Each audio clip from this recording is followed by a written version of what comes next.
और मैं अल्लाह की कसम खा के कहता हूँ, मैं अगर चुप हूँ तो सिर्फ रजब भट्ट की वजह से, रजब भाई की वजह से, भट्ट साहब की वजह से, भट्ट साहब की वजह से। अगर तो उसने कभी आपकी कोई स्टेटमेंट दे दी, मैं तो चाहता हूँ, अब मैं चाहता हूँ कि अब वो कोई ना कोई ऐसी स्टेटमेंट दे, अल्लाह करे ना हो। अब जाहिर बात है, मेरा भी ज़र्फ है, मैं अब कितना आपको बर्दाश्त करूँ।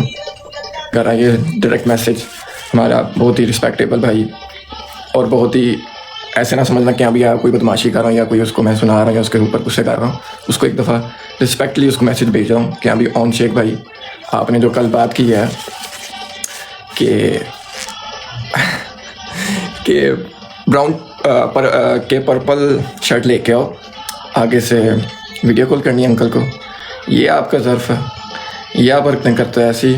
आगे से आप ये कह रहे हो कि आइंदा के बाद ना करना ये बात, मैं आपको बता रहा हूँ। आप मुझे डायरेक्ट पे, आपको कोई भी बात मेरी बुरी लगी अच्छी लगी, आप मुझे आके बताओ।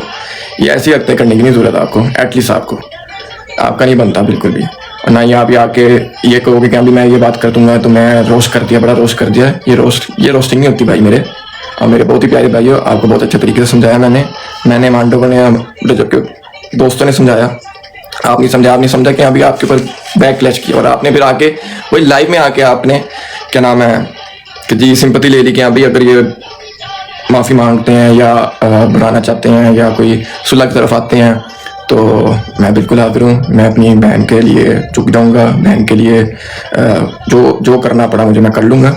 ये आगे सिंपतियाँ ना लो, साथ साथ आपने बातें नहीं करनी थी, साथ साथ आपको सो कॉल्ड बदमाश भी बनना होता है। तो ये हरकतें ना करो भाई, इससे आप कोई यो बंदे नहीं बन जाओगे, कोई बड़े बंदे नहीं बन जाओगे कि आपने आके कोई बात कर दी तो आपने वो रोस्ट कर दिया। वो रोस्ट नहीं किया आपने भाई मेरे, आपको बहुत ही रिस्पेक्टली बहुत ही अच्छे तरीके से आपको समझाया था। आपने आके सिंपैथी तो ले ली कि हाँ भाई अगर माफ़ी की तरफ आते हैं या सुलह की तरफ आते हैं तो मैं हाजिर हूँ, मैं अपनी बहन के लिए झुक सकता हूँ। झुकोगे बिल्कुल, तो झुकते हुए खैर मुझे ऐसे तो नज़र तो नहीं आ रहे, ऐसे झुकते नज़र तो नहीं आते। कोई ऐसी हरकत ना करना, मेरा नाम लेके मुझे कोई भी ऐसी कोई रोस्ट करने की ज़रूरत ना करना, क्योंकि अभी तो हम रजब के जो दोस्त हैं, रजब भाई के जो दोस्त हैं, मैं डोगर, हम सारे वगैरह, किसने कोई बात नहीं की आपको, ना आपके घर पे कोई बात की है। जब मैं करने पे आया ना बात, हम करने पे आए बात, तब आपको फील होनी है, तब आपने कहना कि अभी मेरे ऊपर ये बात कर दी, ये रिश्ता वैसे था, ये रिश्ता वैसे था। हमें पता है रिश्ते कैसे संभालने, रिश्ते कैसे बचाने हैं। अब तो मैं चाहूँगा कि अगर कोई वो स्टेटमेंट देता है तो आपको पता चलता है ना आपके साथ क्या होता है।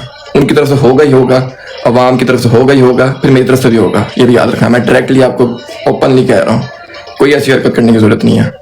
हैदर शाह ने दिया है ऑन शेख के लिए मैसेज के आइंदा मेरे पे कोई भी बात नहीं करना, नहीं तो ये तुम्हारे लिए बहुत ही महंगा पड़ जाएगा। अगर रजब भट्ट आपके लिए कोई स्टेटमेंट दे देते हैं तो मैं तो कोशिश करता हूँ, मैं दुआ करूँगा कि वो आपके लिए कोई स्टेटमेंट दे दे, तो फिर आपको देखना पता लगेगा कि फौजों पे आप किस तरह से लटके जाते हैं। आप जो कहते हैं कि बहन वाला हूँ तो मैं हर जगह झुक रहा हूँ, तो ये सब कुछ झुकने वाले का नज़र नहीं आ रहा कि आप किस तरह से झुक रही है। इस तरह से बदमाशी है तो आप बदमाशियाँ ना करें। और ये जो झूठा फेम आपको मिला है ये कुछ दिन का है, ये भी चला जाना है। बराए मेहरबानी मैं आपसे तमीज़ से बात करता हूँ तो मुझसे ही दूर रहे। हैदर शाह ने पहली दफ़ा अपने लिए स्टैंड लिया है, पहले कभी भी उन्होंने कोई भी ऐसी कंट्रोवर्सी में कभी बात नहीं की। तो व्यूअर्स, आप लोग इस बारे में क्या राय रखते हैं कमेंट सेक्शन में ज़रूर बताइएगा। चैनल को सब्सक्राइब करें।